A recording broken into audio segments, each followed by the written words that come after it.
the Rift Walker, the Showman. This is Limbo, the Magician Warframe.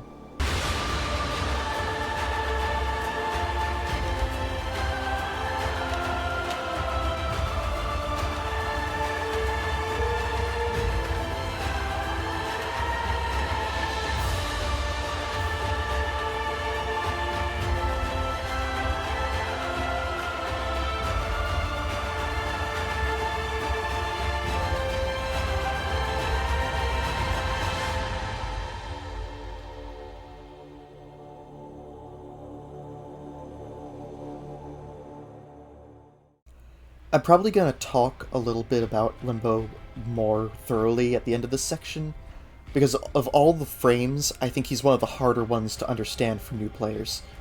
But at the same time, I really like him. His abilities halt enemies in a unique way, and I love him for that. Limbo's passive is Rift Walking. All of Limbo's abilities have to do with the Rift in some way.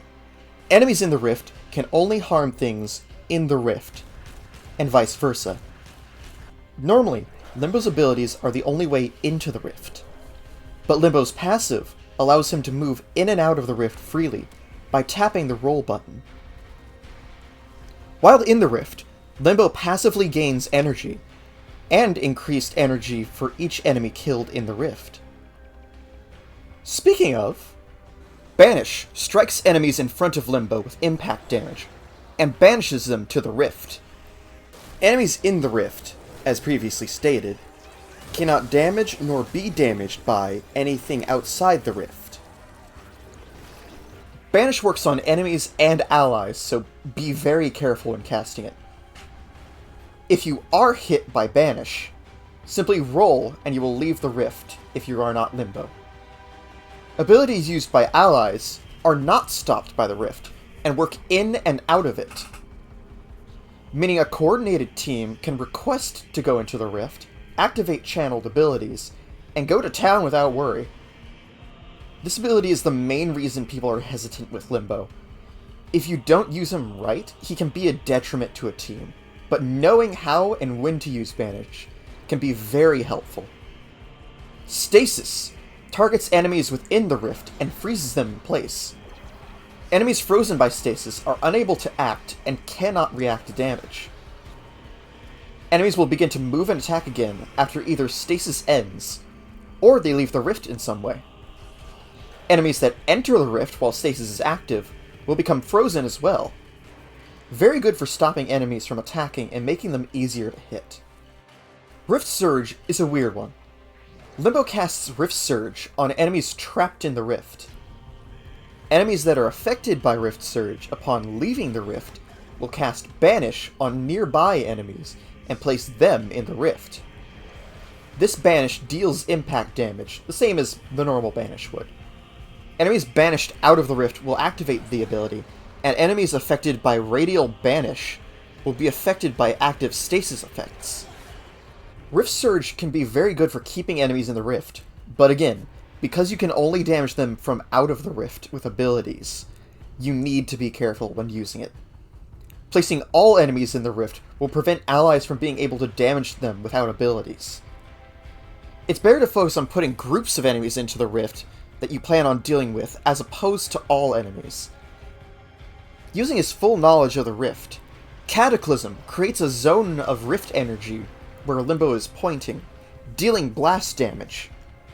Anything that enters Cataclysm will enter the Rift, and anything that leaves will exit the Rift. As with anything with Limbo, anything outside the Rift that attacks into Cataclysm will be ineffective. Additionally, enemies that enter the Rift will take impact damage. The Cataclysm bubble will slowly get smaller over the duration, and collapse upon the end of the duration, or upon reactivation, dealing blast damage in the area.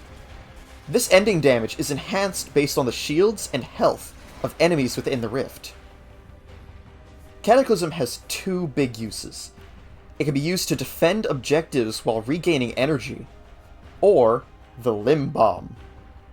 Limb Bomb is when you use a playstyle focused on casting Cataclysm and quickly collapsing it to cause large areas of blast damage, which can be very silly. As a part of the Rift, Cataclysm benefits from both Stasis and Rift Surge.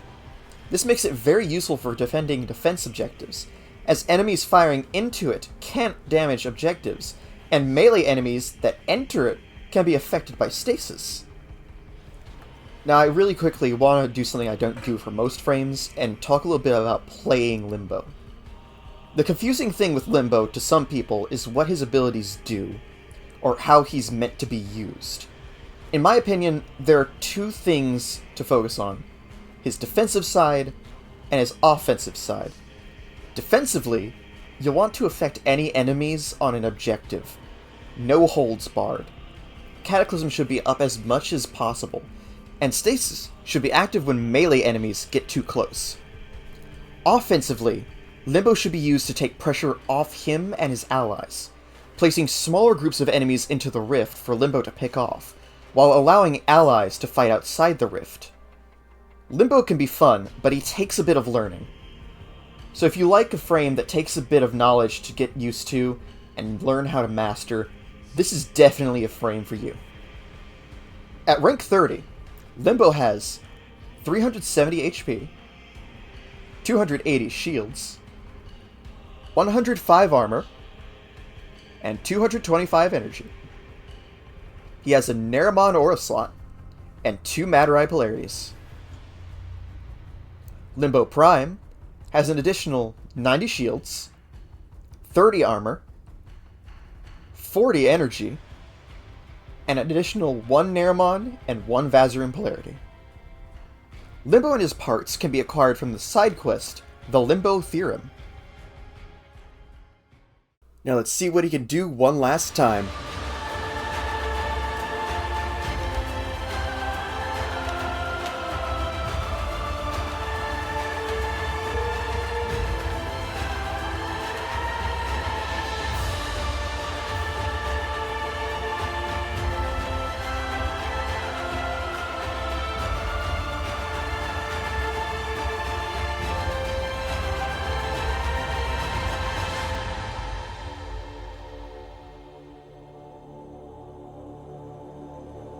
Remember to always have something up your sleeve, Tenno.